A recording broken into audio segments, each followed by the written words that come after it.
The air on planet Serana was quiet and warm. Red moons hung low in the sky, casting soft light over the dusty roads of the alien marketplace. Daniel, a human traveler from Earth, walked slowly between the stalls. He had no plan, no destination, just a tired body, a broken heart, and a small bag of supplies. He had been flying from world to world ever since the last war ended. Sometimes he fixed machines for food. Sometimes he helped people build things. Today he just wanted a place to sit and eat. Maybe sleep? Suddenly he felt a small hand tug his sleeve. He turned and saw a little alien girl. No older than 7, she had big glowing blue eyes, silver hair in messy braids, and tiny horns on her forehead. Her clothes were torn, and her hands were dirty, but her eyes, they were full of something soft, something sad. "Excuse me," she said again in a clear voice. "Will you marry my mom?" Daniel blinked. He looked around, thinking maybe this was a joke or a scam. "Come again?" he asked, raising one eyebrow. The girl didn't laugh. "She's lonely," she said, "but really sweet." He crouched down, trying to smile. "Where's your mom?"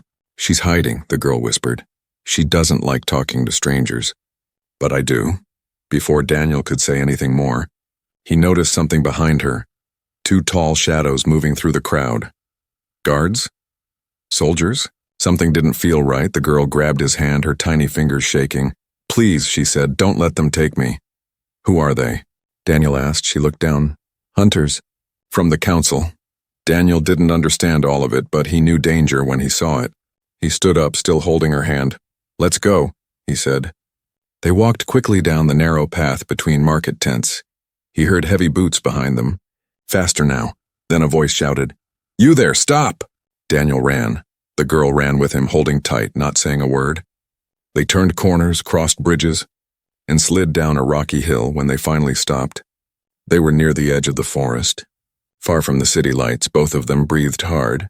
The girl sat on a rock and looked up at him. "Thank you," she whispered. Daniel sat next to her, wiping sweat from his face. "You still haven't told me your name," he said. "Luma," she answered. "My name is Luma." "All right, Luma," Daniel said. "Why did you really ask me to marry your mom?" She looked at him with serious eyes. "Because she's always sad," she said. "She lost someone she loved in the war, and now she's alone. She cries when she thinks I'm asleep." Daniel felt something strange in his chest. He had seen war too. He had lost people too. "I thought maybe a human like you could make her smile again," Luma said. She used to smile before. Daniel didn't know what to say. Was this real? Was it a setup? Was he being tricked? But Luma didn't look like a liar. She looked like a child trying to save her mother. The wind blew gently through the trees. He stood up and looked toward the forest. "Where does she live?" "In a shelter," Luma said, "deep in the woods." Daniel looked back at the path they came from. No one was following them yet. He looked down at Luma, who was waiting quietly. He sighed. "All right," he said. "Take me to your mother." Luma's eyes lit up, and she smiled. "You'll like her," she said.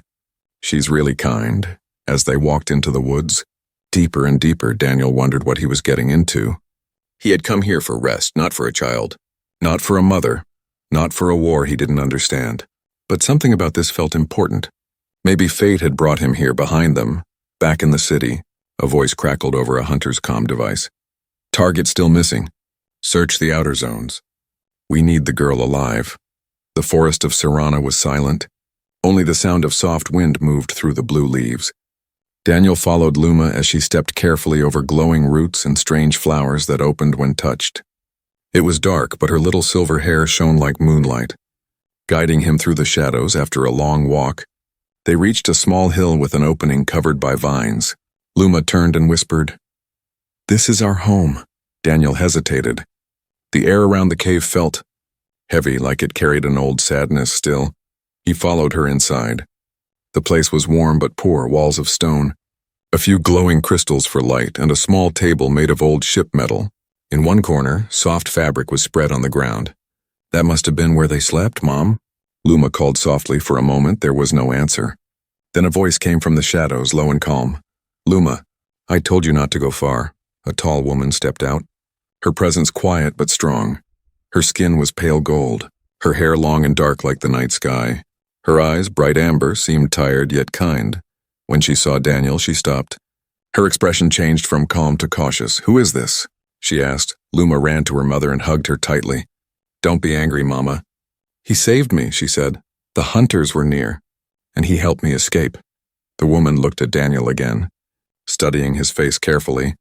"You are human," she said slowly, as if the word carried pain. "Yes," Daniel replied, keeping his tone respectful. "Name's Daniel." "I didn't mean to intrude." The woman sighed and looked away. "Humans are not safe here," she said. "If the council finds you, they'll kill you." "Then we're both in danger," Daniel said quietly. "Seems like the council doesn't like you either." The woman's eyes narrowed. "Why are you helping us?" she asked. Daniel shrugged slightly. "Because your daughter asked." That made Luma smile. "She said you're lonely," Daniel added gently. The woman froze for a second. Luma looked at her mother with hopeful eyes. "See, Mom? I told him you're kind," she whispered. The woman turned away, walking toward the small table. "I am Arintha," she said at last. "You shouldn't have come here, human." Daniel sat down on a rock. "Tired. I didn't plan to," he said. "But now that I'm here, maybe you can tell me why those hunters want a little girl." Arintha was silent for a long moment. Finally she said, "Because of me." She touched the wall gently, as if remembering something far away. "I used to serve in the Serenian Defense Corps," she said. "I was a soldier during the Human-Seran War." Daniel's shoulders stiffened. He had fought in that war too. He remembered fire, screaming, and the endless smell of smoke. "I saw things," Arintha continued, her voice shaking slightly. "Things that changed me. When the order came to destroy a human colony, I refused." Daniel looked up, surprised. "You refused?" "Yes," she said. "I helped humans escape instead, including a man I—" She paused, her voice trembling. "I loved." Daniel's chest tightened. "What happened to him?" "He was caught," she whispered. "They made me watch." The silence after those words felt cold. Even Luma stayed quiet, her small hand gripping her mother's arm. Daniel didn't speak for a while, he understood now. The loneliness, the pain, the hiding. Arintha wasn't a traitor. She was someone who chose love over war. And paid the price finally, Daniel said softly. "You did the right thing." Arintha gave a small, broken smile. "The right thing never matters to the powerful," she said. "Now the council calls me a deserter, a betrayer. They want me dead, and my child under their control." "Why your child?" Daniel asked. "Because Luma was born with human DNA," she answered. "She is half." Daniel's eyes widened. "Half human, half alien." That explained her strange appearance, her glowing eyes with a human softness. Luma looked up, confused. "Is that bad?" she asked. Arintha knelt down and touched her daughter's cheek. "No, my light," she said softly. "It's what makes you special." Daniel felt something deep inside him stir, a mix of sadness and respect. He looked around the cave again, realizing how fragile their life was. They had been living in fear, running from those who couldn't understand love. Then from outside came a faint sound, a mechanical hum. Daniel turned his head sharply. Arintha stood up fast, her face pale. "They're scanning again," she said. "They know we're still alive." Daniel moved to the entrance. Peering out, in the distance, a red light moved slowly between the trees. "A drone searching, waiting," Arintha whispered. "They never stop." Daniel turned back to her. "Then we need to move," he said firmly. "I can help you escape this planet." Arintha looked at him, half hopeful, half afraid. "Why would you risk your life for us, human?" Daniel looked at Luma, who was holding her mother's hand tightly. He smiled sadly. "Because your daughter believes I can make you smile again," he said. For the first time in years, Arintha's eyes softened just a little, just enough to show that something inside her heart still lived. Outside, the red drone light stopped. It hovered in silence, then flew away. Arintha exhaled slowly. "They'll come back," she whispered. "They always do." Daniel nodded. "Then next time," he said, "we'll be ready." The forest slept under the soft blue light of Serana's twin moons. Inside the cave, Daniel worked quietly near the entrance, using broken machine parts and old wires. Each click of his small tools made a sharp sound in the still air. Beside him, a small glowing crystal gave off faint warmth. He was building something, a signal transmitter if it worked. It could reach an old human patrol satellite that still orbited near this sector. If not, they would stay trapped here. Waiting for death, and behind him, Luma slept peacefully, her head resting on her mother's lap. Arintha watched Daniel silently. The flickering blue light painted her golden skin with shades of sadness and fear. "You shouldn't do this," she whispered. "If the council detects your signal, they'll come faster." Daniel didn't stop working. "Then we better be ready when they do," he said quietly. Arintha looked down at Luma. "My daughter doesn't understand what danger really means," she said softly. "She thinks the world is still kind?" Daniel smiled weakly. "Maybe that's a good thing," he said. "Someone has to believe it still can be." Arintha studied him for a long moment. "You've seen war," she said finally. "I can tell by the way you look around before sleeping." He stopped working, his hand still.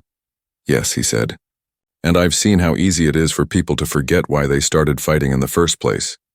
Arintha nodded slowly. "I once thought we fought for honor," she said. "Now I see it was only pride." Their eyes met for a second. Two souls scarred by the same storm. Different worlds, but the same pain. Outside, the wind changed. The forest grew quieter, too quiet. Daniel felt it instantly. Something was wrong. He stood up and stepped toward the cave mouth. The trees in the distance moved slightly, though there was no wind. Then he saw it. 3 small red dots sliding across the trees, searching, scanning. "Hunters," he muttered. Arintha froze, holding her child close. "How far?" she asked. "Close," Daniel said. "Maybe a few minutes away." He grabbed his pack and pulled out a small metal device. Half a scanner, half a weapon. He had built it during his travel days. A tool for survival on strange planets. Arintha stood beside him, her golden eyes burning with quiet strength. "If they find us, I'll distract them," she said. "No," Daniel said quickly. "You're staying with Luma. You don't give me orders." "Human," she replied sharply. Her voice was cold, but beneath it was fear. Not for herself, but for her child. Daniel looked at her. "I'm not trying to command you," he said softly. "I just don't want her to lose you, too." For a second, the tension between them melted. Then they heard the faint sound of engines, soft. Like flying insects, the hunters were near outside the cave. 3 figures moved between the trees. Their armor was dark silver, reflecting the moonlight in narrow beams. Their helmets had red visors glowing like fire. One of them stopped, kneeling to the ground. "Tracks," he said through his comlink. "Fresh. 2 adults, 1 child." The leader raised his hand. "Set the drones." "Sweep pattern Delta," he ordered. Tiny mechanical spheres lifted from their shoulders, humming softly as they spread out. A low electronic hum filled the forest. Back in the cave, Daniel's small transmitter suddenly beeped. He looked down. It had detected a nearby energy pulse. "They're using search drones," he whispered. Arintha held Luma tighter. Luma opened her eyes sleepily. "Mom, are they coming again?" she asked quietly. "Yes, my light," Arintha said softly. "But we'll be all right." Daniel quickly grabbed the transmitter. Switching it off. "We can't stay here," he said. "They'll find us in minutes. Where will we go?" Arintha asked. Daniel pointed deeper into the forest. "There's an old tunnel system near the river valley." "I saw it on my scanner map," Arintha nodded. She wrapped Luma in a cloak and lifted her up. "Lead the way," she said. They stepped into the night, moving through the glowing trees. Each step was careful, each breath quiet. The forest felt alive, whispering warnings in the rustling leaves. Behind them, red lights began to appear slowly. Like eyes waking up in the dark, Daniel glanced back. "They're here," he hissed. Arintha placed Luma down and handed Daniel a small glowing knife made of alien steel. "Take this," she said. "It's from my people. It cuts through armor." Daniel took it, feeling the faint hum of energy in the blade. "Remind me to thank your people if I ever meet them," he said dryly. "You won't," she said. "They'd rather kill you." They ran again. Ducking under roots and jumping over fallen logs, the drone lights were getting closer, their red glow chasing through the branches. Then, zap! A bright beam shot past Daniel, burning through a tree trunk. He rolled behind a rock, pulling Arintha and Luma down with him. "Go! I'll hold them!" he shouted. "No." Arintha grabbed his arm. "You'll die." "Maybe," he said, "but you'll live." Before she could answer, another shot hit nearby, spraying dirt and sparks. Daniel turned and fired his small energy blaster. It wasn't strong, but enough to confuse the sensors. The forest filled with smoke and flashing lights. He shouted, "Run!" Arintha ran, holding Luma tight against her chest. Her heart pounded, not just from fear, but from the thought that the human she barely knew was risking his life for them. Behind her, Daniel moved between trees. Firing again. One drone exploded in sparks. Another crashed into the ground.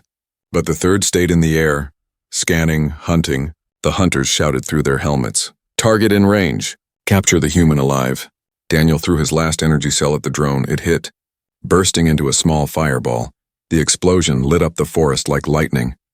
He fell to the ground, his breath heavy. Arintha looked back from the hilltop. The sky glowed red behind her. "Daniel!" she cried. Through the smoke, he appeared, limping but alive. "Don't stop," he shouted. "Keep going!" They vanished into the shadows of the valley as the flames faded. The river valley was quiet except for the soft sound of running water. Moonlight danced on the surface, turning the silver stream into a glowing path through the darkness. Daniel, Arintha, and little Luma stopped near the bank, their bodies shaking with tired breath. They had been running for hours. Smoke from the burning forest still rose behind them. Painting the sky red, Daniel dropped to one knee. His arm bleeding from a laser graze, he pressed a small cloth on the wound and looked around carefully. "We need shelter," he said. "They'll send more drones at sunrise." Arintha nodded weakly. Her face pale, she was still holding Luma close, afraid to let go. "There's an old mining tunnel nearby," she said, pointing toward the rocks. "My husband built it when he lived here." Daniel looked at her with surprise. "Your husband?" "The human you told me about?" Arintha hesitated, her golden eyes dimming a little.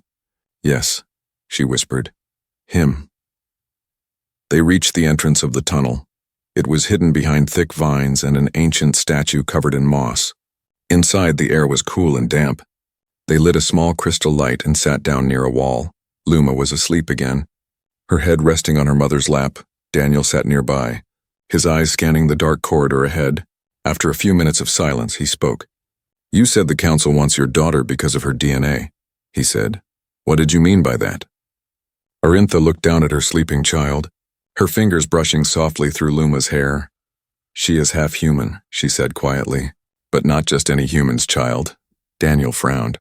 "What do you mean?" Arintha's voice trembled as she began to speak. "His name was Captain Elias Kane," she said. "A human soldier during the war. He was my prisoner. But he treated me like a person, not a monster." Daniel listened, every word pulling him deeper into her story. "At first I hated him," she said. "I thought humans were cruel and heartless. But he was different. He shared food with me when I was hungry. He fixed my armor when I was injured. Even though I was his enemy," she smiled faintly, remembering. "Then one night, there was a battle near the camps. He could have escaped. But he stayed behind to protect the wounded, my people." Daniel's jaw tightened. "So he risked his life for aliens?" "Yes," Arintha whispered. "And that's when I realized love doesn't care about species or worlds." Her eyes filled with tears. "We ran away together after that." The small crystal light flickered, making shadows dance on the walls as she continued. "For months we lived in secret," she said. "We built this tunnel as a safe place, thinking someday we could raise our child here. But the council found us before Luma was born." Daniel's chest ached. "What did they do?" "They captured him," Arintha said, her voice breaking. "They said he was a traitor to his kind and I was a traitor to mine. I begged them to let him live, but they executed him before my eyes."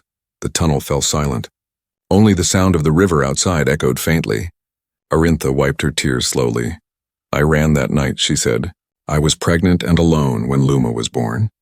The council learned she had inherited something strange. His human resilience mixed with our energy core. It made her blood. "Powerful." Daniel looked confused. "Powerful how?" Arintha looked straight at him, her voice calm but heavy. "She can heal faster, sense danger before it comes, and even communicate through emotions. She doesn't understand it yet, but one day, she will." Daniel turned toward the sleeping child. She looked peaceful, innocent, unaware of the chaos her birth had caused. "So that's why they want her," he said slowly. "They want to study her. Or control her." Arintha nodded. "They believe she's the key to creating soldiers who can never die." Daniel clenched his fist. "Monsters," he muttered. Arintha gave a sad smile. "That's what power does. It turns hearts into stone." For a while they sat in silence. The only sound was Luma's soft breathing. Then Daniel said quietly, "He loved you, didn't he?" "Captain Kane?" Arintha looked up. "Yes," she said. And I loved him. Her voice was soft but certain. When he died, I thought I would never feel again. Daniel met her eyes. But you do now, he said gently. Her breath caught. She didn't answer, but her eyes shimmered in the dim light. Then from the tunnel's entrance came a faint metallic echo. Daniel stood quickly, blaster ready. He motioned for Arantha to stay quiet. A shadow moved near the entrance, slow, deliberate. Then a deep mechanical voice spoke. Confirmed energy reading, human and hybrid life forms detected. Arantha's blood ran cold. They've found us again, she whispered. Daniel turned off the light crystal and whispered, Stay behind me. Red lights flashed in the tunnel's dark mouth. The sound of metal footsteps grew louder. Luma woke up and clung to her mother's arm. Frightened, Daniel aimed his blaster, eyes focused. We'll have to fight our way out, he said. Arantha nodded, her golden eyes glowing faintly in the dark. Then let's fight for him, for her, for freedom. The tunnel filled with the hum of approaching drones and the sharp tension of two hearts ready to defy an empire. The tunnel shook with the sound of metal boots. Every echo grew louder, closer, like a storm crawling through the earth. Daniel stood in front of Arantha and Luma, holding his small blaster tight. The crystal light flickered, showing the rough walls and the fear on their faces. Stay behind me, Daniel whispered again. Luma gripped her mother's cloak. Trembling, I'm scared, Mom, she said softly. Arantha bent down and kissed her forehead. Be brave, my light, she whispered. Then the first hunter appeared, tall, armored in black steel with a red glowing visor. Behind him came two more carrying rifles that hummed with energy. Target located, one said in a cold mechanical voice. Priority, capture the human alive, secure the hybrid child. Daniel fired first. Blue light flashed through the tunnel, hitting one hunter's chest. The shot didn't kill.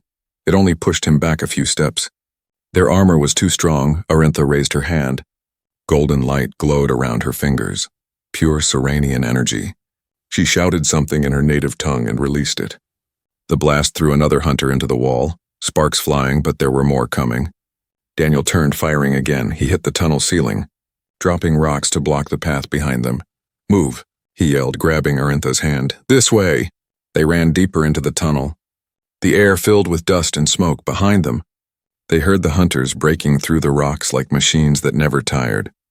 Luma stumbled, and Daniel lifted her quickly. Her small arms wrapped around his neck. Hold on tight, kid, he said, running through the narrow path. They reached a large open chamber filled with glowing crystals. The floor was wet, and the sound of water echoed from below. This is a dead end, Daniel said. Breathing hard, no, Arantha said, pointing upward. There's an old shaft there. It leads to the surface. Daniel looked up. The shaft was narrow, reaching far into darkness. He nodded. Climb, I'll hold them here. Arantha shook her head. No, Daniel, you come too. Not until you're safe, he said. Loading his blaster again, Luma began to cry. Don't leave him, Mom. Arantha's voice broke. I won't. Then the hunters entered. Their lights filled the room with red glow. The leader stepped forward, his voice echoing, Arantha of Serana, you are charged with treason. Hand over the child. Arantha stood tall, her energy blade forming in her hand. Her golden eyes burned like fire. You will not touch her, she said coldly. Daniel stood beside her. Guess we're doing this together, he said with a small grin. The fight began. Laser fire cut through the air. Sparks flew. Daniel moved fast, rolling and firing. Arantha fought like a storm, her blade slicing through armor and light. For a moment they were winning. For a moment it felt like hope. Then one hunter aimed and fired. The shot hit Daniel in the side. Throwing him hard against the wall, he gasped, pain burning through his ribs. Arantha screamed his name. She turned, blasting the attacker with all her power. The explosion threw everyone backward. When the smoke cleared, Daniel was on the ground. Blood stained his shirt, his blaster was broken. Arantha crawled to him, tears in her eyes. Stay with me, she whispered. He smiled weakly. I'm not going anywhere. Then Luma did something no one expected. She stepped forward, her small hands glowing blue and gold. The air around her shimmered like heat. The hunters stopped, confused. What is she doing? One whispered. Arantha reached out. Luma, no! But it was too late. A wave of pure energy burst from the child, spreading through the room. Every crystal in the cave lit up like a star. The hunters' visors shattered, their armor crackling with electric light. Some fell to the ground, stunned. Others screamed as their systems failed. Daniel covered his eyes. The light was blinding, warm, and full of strange calmness when it faded. Silence filled the chamber. The hunters were unconscious, smoke rising from their armor. The ground trembled slightly, then went still. Luma fell to her knees, exhausted. Arintha caught her before she hit the ground. "My sweet light," she whispered, "what did you do?" "I don't know," Luma said weakly. "It just happened." Daniel slowly stood up, still bleeding but alive. He stared at the destroyed hunters in disbelief. "Your daughter, she saved us," he said quietly. Arintha looked at Luma, tears in her golden eyes. "She doesn't know her power," she said softly. "But now the council will." Daniel's face darkened. "They'll send more, won't they?" "Yes," Arintha said, holding her daughter close. "They will never stop now." Daniel pressed his hand against his wound and smiled faintly. "Then we don't stop either," he said. "We fight back." Arintha looked at him, her expression full of pain and admiration. "You are wounded. You can barely stand," she said. Daniel grinned. "Yeah, but I've been worse." Suddenly, a small metallic sound echoed behind them. One of the hunters was still alive. Crawling toward a communication device, he whispered weakly, "Target. Found. Sending location." Before collapsing, Arintha's heart sank. "They know where we are," she said. Her voice trembling, Daniel grabbed her hand. "Then we move now," he said. "We can't wait," she nodded, holding Luma tighter than ever. The little girl's glow had faded, but her eyes were calm, almost peaceful. As they climbed the narrow shaft toward the surface, Daniel looked down one last time. The cave below glowed faintly with broken crystals and fallen armor. He whispered, "You gave us a chance, kid. Don't waste it." The sun burned red over the capital of Sarana. Tall towers rose like sharp teeth against the sky. Guards marched through the city streets, dragging a wounded human behind them. His face was bloody, his steps heavy, but his eyes still sharp.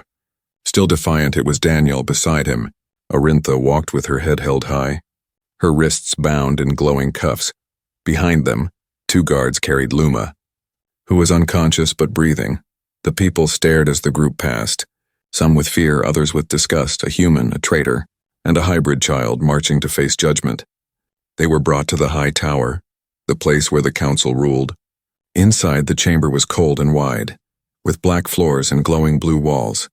12 council members sat in a circle, their faces hidden behind gold masks. "Daniel of Earth," one voice spoke, deep and cold. "You are accused of aiding a traitor and resisting arrest. You stand before the council of Sarana. What do you plead?" Daniel looked up, blood on his lips. "Guilty of saving lives," he said. "If that's a crime here, then yes." Gasps filled the room, but the council did not react. "Arintha," another voice said, "you once served this council. You broke our laws, loved an enemy, and bore a forbidden child. Do you deny it?" "I deny nothing," she said proudly. "I loved. That is not a crime." The council fell silent. Then the third voice spoke. "The child is unique. We will take her for study and future service to Sarana. She will live as a tool." Daniel's eyes burned with fury. "You won't touch her," he growled. "You are not in charge here," the voice replied. "But we will give you one final choice. Human, fight in the arena of trials, win, and the child and the traitor will go free, lose. And you die." Daniel looked at Arintha, then at little Luma, who was waking up slowly. He didn't hesitate. "I'll fight," he said. The arena was a giant stone circle surrounded by thousands of silent watchers. No one cheered, no one clapped. This was not a show. It was judgment. Daniel stood in the center, wearing simple armor, holding a dull metal sword. He looked small in the middle of that massive pit. Across from him the gate opened. A beast stepped out, taller than 2 men. Its skin black and shining like obsidian. It had 4 arms, sharp claws, and red glowing eyes. The people called it Vorlak, the undefeated champion. In the stands, Arintha sat with Luma beside her. Guards surrounded them, but she didn't watch them. Her eyes never left Daniel. "He doesn't have to win," she whispered to herself. "He just has to survive," the beast roared, shaking the ground. Daniel held his sword tighter and breathed slowly. This wasn't just a fight, it was a message. The beast charged. Daniel rolled to the side, barely missing a strike. He slashed the sword across its leg, sparks flying. The creature turned and hit him hard, throwing him into the wall. The crowd gasped. Arintha stood up, but a guard pushed her down. Daniel rose slowly, blood dripping from his chin. but he smiled. "I've been hit harder by training bots," he muttered. He moved faster now, using speed over strength. He ran around the beast, cutting at its joints. Its knees, its arms, strike by strike. The monster slowed down, but it was not enough. Then, the council's voice echoed through the arena. "Stop the fight!" Everyone looked up. Confused, the voice spoke again. "Human, you have shown bravery. We offer you a deal. Surrender now, and we will spare the child and the traitor. But you will belong to us. You will remain in Sirana as our servant, forever." Arintha looked at Daniel from the stands. Luma grabbed her hand tightly. "He said he would come back with us," Luma whispered, tears in her eyes. Daniel stood in the arena, breathing hard. He looked up at the council, then at the beast who was still recovering. He dropped his sword, gasps filled the air. Arintha's eyes widened. "No," she whispered. Daniel raised his hands. "I accept your deal," he said. "Let them go." The council nodded. "The human has chosen," the voice announced. "The trial ends." The beast was led away. The gates opened for Daniel, but not to freedom. Only a golden cage waiting at the edge of the arena. He turned back one last time. Arintha stood behind the guards, her eyes full of silent fire. Luma ran toward him before anyone could stop her. She hugged him tightly. "I didn't want this," she cried. Daniel knelt and hugged her back. "I know, kid," he said, "but sometimes heroes don't walk away." Arintha came forward, the guard stepping aside. She looked at Daniel, her voice soft but sharp like a blade. "This isn't the end," she said. Daniel smiled sadly. "No," he said, "it's just the middle." The golden cage sat high inside the council tower. Its bars were clean, polished, and humming with energy. But no matter how shiny the prison, Daniel was still a prisoner. He sat on a cold bench, looking out the window far below. Sirana's cities glowed under purple skies. He could see the arena in the distance, a place where he gave up freedom, so two lives could walk free. His side still hurt from the beast's strike. His arm was bruised, his heart even more. But still, he didn't regret it. Across the city, Arintha and Luma were hidden in a small safe house deep underground. A rebel doctor treated Arintha's injuries and gave Luma food and rest. But Arintha couldn't sleep. She sat near the window, her thoughts stuck in the arena. Daniel's voice echoed in her mind. "Sometimes, heroes don't walk away." She clenched her fists. "This ends tonight," she whispered. "He gave up everything for us. I will not let him stay in a cage." Later that night, Luma woke up quietly. She walked over and touched her mother's arm. "Are we going back for him?" she asked in a small voice. Arintha looked down, surprised. "You heard me?" Luma nodded.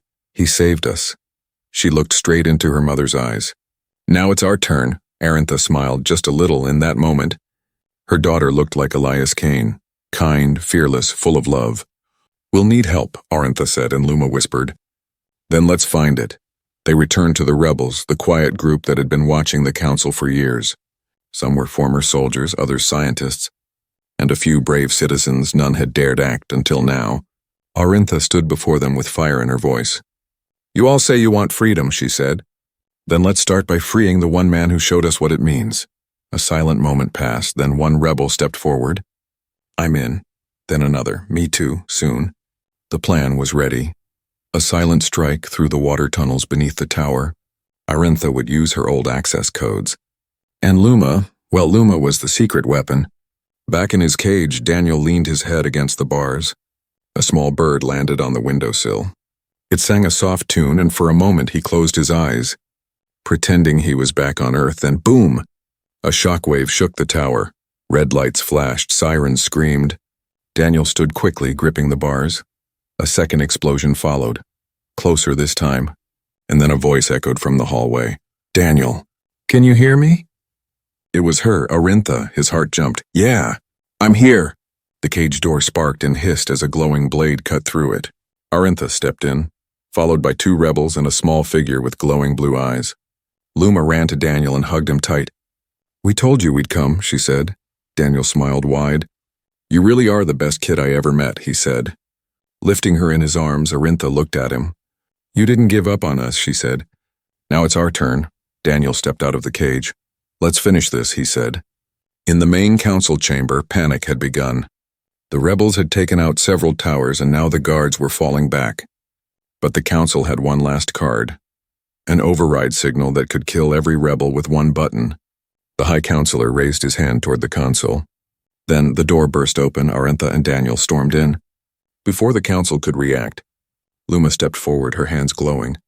The air changed, became heavy with energy. One by one, the council's weapons shut down. Their control systems cracked. The override key melted in the counselor's hand. Impossible. He shouted. Luma looked him in the eye. "I'm not a weapon," she said. "I'm a person. And I won't let you hurt anyone again." The council fell silent. Daniel turned to the rebels. "Take them," he said. The council was removed from power without blood.